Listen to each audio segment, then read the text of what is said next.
Hi, I'm Warren Eley with Eley Hose Reels, and I'm going to demonstrate the assembly procedure for our garden hose reels. Now, every hose reel comes with a very detailed step-by-step instruction manual.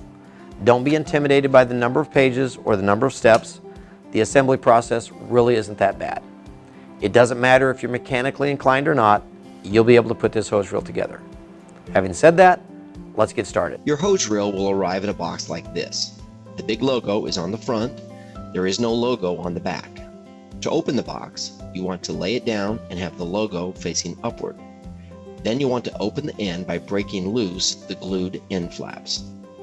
Once the end is opened, grab the cardboard sleeve and slide the parts trays out of the box. Then lay the contents out for assembly. The hose reel flange and drum assembly consists of two main components, the front flange and the back flange, and they're held together with 3 screws that are included in the clamshell enclosure. The front flange has 3 equidistant holes for attaching it to the back flange, a large opening for your garden hose to feed through, a rectangular opening for the hose strap assembly, and an extruded base for the crank handle. The back flange is a solid flange with 3 equidistant pre-installed nuts for attaching it to the front flange. Attach the front flange to the back flange by aligning these 3 holes with the 3 pre-installed nuts in the back flange. They're all spaced the same, so it doesn't matter which hole goes to which nut. With the 3 holes aligned with the back flange nuts, take the hex key wrench that came with your hose reel and install the 3 screws into each of the holes and start threading them into the back flange. Do not tighten them down until you get all 3 installed. Okay, with all 3 screws started, go ahead and tighten them down firmly. Now it's time to attach the crank handle. Using the hex key wrench provided, remove the pre-installed screw from the crank handle's center post. With the front flange facing up, insert the crank handle post into the extruded base from above and insert the screw from below. Thread the screw into the handle. Using the hex key wrench, be sure to tighten down firmly. The next step is to attach the arm to the wall plate. The first thing to do is remove these 2 screws from the arm. Using the large end of the hex key wrench, loosen the 2 screws. Then you should be able to remove them with your fingers.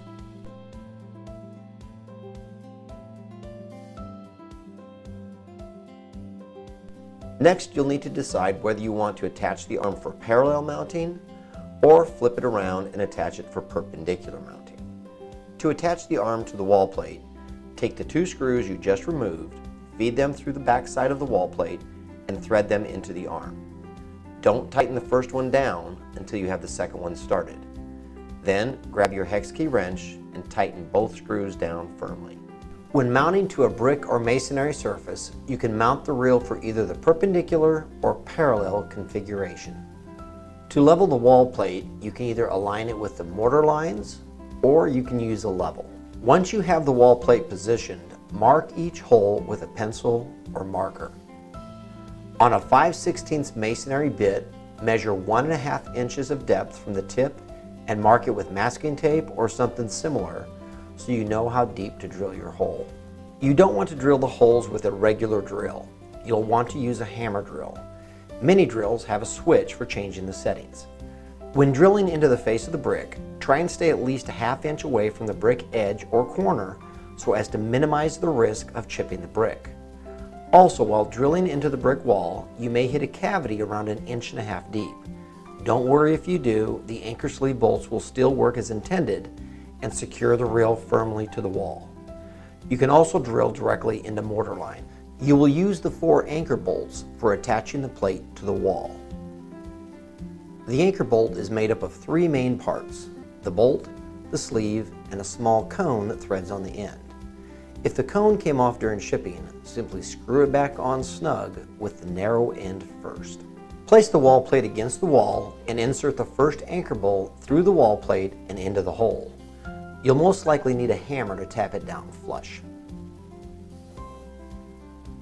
Do the same for the other 3 holes. Next, take a 7/16 wrench or socket and tighten each anchor bolt down firmly. However, be careful not to over-tighten. When tightening an anchor sleeve bolt, you're actually drawing the small cone forward towards you. As it's pulled forward, it spreads the sleeves against the walls of the hole, anchoring it in place. You should tighten to a firm, snug fit.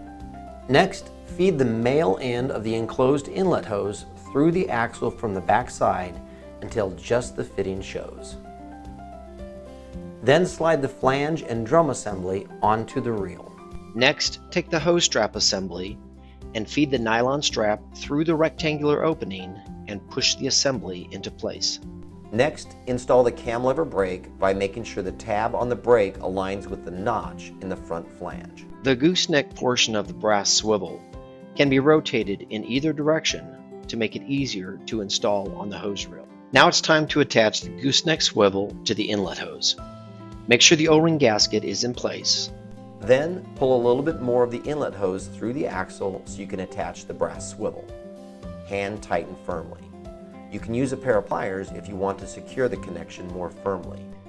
And then this aluminum collar threads onto the axle. Make sure everything is pushed all the way on. Push the swivel and inlet hose back onto the axle. Make sure the gooseneck is not hitting the flange, and then thread the aluminum collar onto the axle and tighten to a snug fit. Be careful not to over tighten. Now it's time to attach your garden hose to the hose reel. Feed the female end of your garden hose through the hose strap. If you're unable to fit the fitting through the strap, there are two possible solutions. First, back the hose strap screw out to increase the size of the loop in the strap. Then pull on the hose strap to make sure the loop is as large as possible.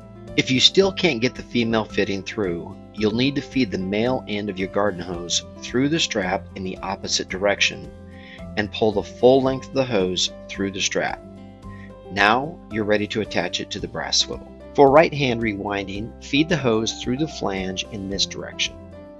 For left hand rewinding, rotate the gooseneck to the opposite side of the flange, feed the female fitting through the strap in the opposite direction, and then feed the hose through the flange in this direction.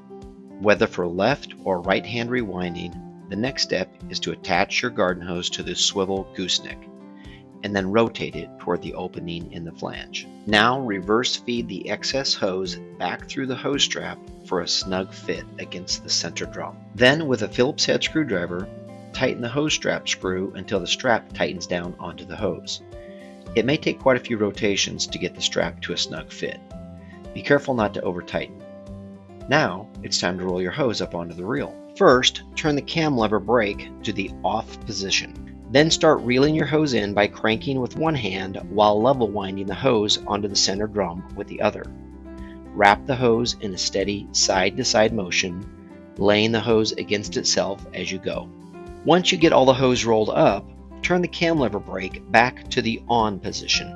To set the cam lever brake, take a 7/16 inch wrench and loosen the adjustment nut until the weight of the watering tool on the end of the hose causes the reel to start unwinding by itself.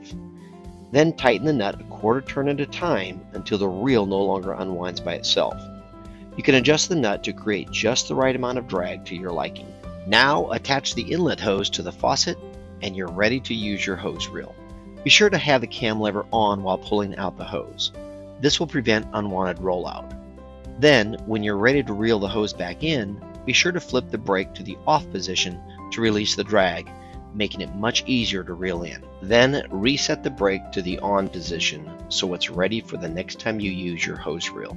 Well, there you go. Your hose reel assembly and installation are now complete.